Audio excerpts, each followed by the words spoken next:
먼저 공책을 준비하면 돼요. 정해져 있는 공책은 따로 없고요. 3학년에서 6학년이 보통 사용하는 줄공책을 준비하시면 됩니다. 그 공책의 왼편에 이렇게 줄을 한 줄 그어줄 거예요.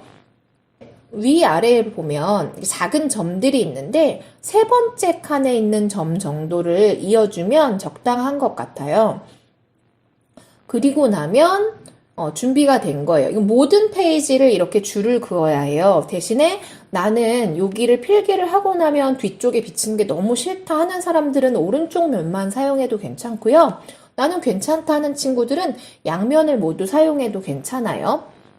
이제 화면에 보이는 것처럼 매일매일의 배움 공책을 작성해 나갈 거예요. 자세하게 어떻게 작성하는지 설명해 드릴게요. 먼저 맨 위에는 그날에 공부하는 날짜를 씁니다. 그리고 나서 왼편은 소제목을 적는 칸이에요. 제일 먼저는 오늘의 할 일을 적어 볼 거예요. 간단하게 할 일 이렇게만 적어도 좋고요. 오늘 해야 될 일들을 이렇게 리스트로 작성을 합니다.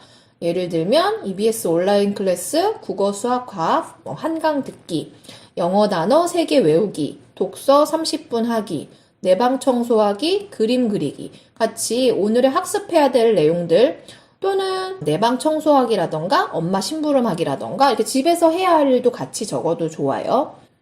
체크리스트 다음에 두 번째로는 문장을 한번 볼 건데 이때는 한 줄을 띄고 쓰는 것이 좋아요. 한 줄을 띄었을 때 이것이 구분이 되는 효과도 있고요. 내 눈에도 훨씬 더 잘 들어오지만 다음번에 내가 공책을 살펴보고 공부한 내용을 확인할 때도 어떤 내용과 구분이 되게 하는 것이 좋거든요. 그래서 한 줄 띄고 나서 한번 문장에 대해서 살펴봅시다. 제가 오늘 가져온 단어는 빠끔이라는 단어예요. 빠끔은 살며시 문 따위를 조금 여는 모양이라는 뜻을 가지고 있어요. 이렇게 새로운 단어를 한번 익히고 그 다음에 이 단어를 이용해서 새로운 문장을 만들어 보는 거예요. 모르는 단어가 생겼을 때 국어사전을 찾아서 뜻을 찾아보는 것도 되게 중요한데 이 단어를 살펴봤으면 이 단어를 가지고 문장을 만들어보는 활동이 되게 중요해요. 이렇게 문장을 만들어보게 되면 이 단어를 내가 제대로 이해하고 있는지 이 단어를 어떻게 적용시킬 수 있는지도 확인할 수 있을 뿐만 아니라 그만큼의 문장력이 더 생기는 거거든요. 그래서 어휘력 플러스 문장력을 가져오는 거기 때문에 내가 모르는 단어가 생겼을 땐 뜻을 찾아보고 이걸로 새로운 문장을 한번 만들어보는 활동이 되게 중요해요. 그래서 이거는 선생님이 매일 클래스팅에 이 새로운 단어를 하나씩 올려줄 거예요. 주로 우리 국어교과서에 있는 단어들 중에서 이거 알았으면 좋겠는 것들을 좀 정리해서 올려놓을 건데 그래서 매일 올려주는 것들을 보고 나서 이걸 가지고 만들어봐도 좋고요. 여러분이 독서를 하다가 새롭게 모르는 단어가 생겼을 때 이 활동으로 해봐도 좋아요. 하루에 한 문장 정도 만들어봤으면 좋겠어요. 세 번째는 연산이에요. 이것도 클래스팅에다가 덧셈, 뺄셈, 곱셈, 나눗셈 같은 사칙 연산에 대한 문제들을 적게는 2문제에서 많게는 6문제 정도 이렇게 출제를 해줄 예정이에요. 그럼 그걸 가지고 풀어도 좋고요. 매일 클래스팅 확인하는 게 힘들어요 하는 친구들은 내가 만들어서 해봐도 괜찮아요. 내 수준에 맞는 문제를 직접 만들어보는 활동도 되게 유익한 활동이거든요. 그래서 문제를 직접 만들어보고 풀어보는 활동을 해도 좋아요. 그 대신 선생님이 올려주는 문제는 그 다음날 새로운 문제를 올릴 때 그 전날의 답도 함께 올릴 예정이에요. 그래서 선생님이 알려주는 답으로 채점을 하고 싶어요 하는 사람들은 클래스팅에 있는 걸 가지고 하면 좋을 것 같고요. 그게 아니면 내가 만들어보고 부모님이나 형 누나들한테 채점을 해달라고 해도 괜찮을 것 같아요. 이 연산 활동도 매일매일 해주는 것이 좋아요. 이 사칙 연산은 앞으로 여러분이 고등학교까지 다니면서 또는 대학교까지 또는 졸업을 하고 나서도 사회에 나가서도 사칙 연산은 기본이거든요. 그래서 이건 많이 풀어볼수록 계산 속도도 빠르게 할 수 있고 모든 수학의 기초가 되기 때문에 매일 조금씩이라도 매일매일 풀었으면 좋겠어요. 네 번째, 이게 여러분이 이제 선생님과 떨어져 있으면서 스스로 해야 될 부분이에요. 그래서 왼쪽에 스스로 학습이라고 과목을 적고요. 그 다음에 오른쪽에는 내가 스스로 학습해본 내용을 새롭게 알게 된 내용이라던가 몰랐던 것들은 이걸 모르겠다 하고 나중에 그걸 찾아봐서 정리해도 좋고 내가 공부하는 내용들을 한번 적어볼 거예요. 지금 우리 사회에 나오는 지도로 본 우리 지역에 대해서 선생님이 간단하게 한번 정리를 해본 거예요. 이런 식으로 내가 새롭게 알게 된 내용에 대해서 정리를 한번 해보는 거예요.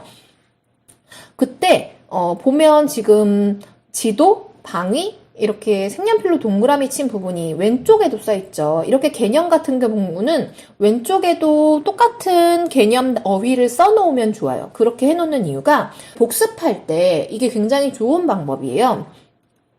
그래서 예를 들어서 지금 여기처럼 다른 공책이나 책으로 오른쪽 학습 내용을 덮으면 왼쪽에는 개념만 나와 있죠. 동그라미 친 것처럼 방위. 방위가 뭐였지?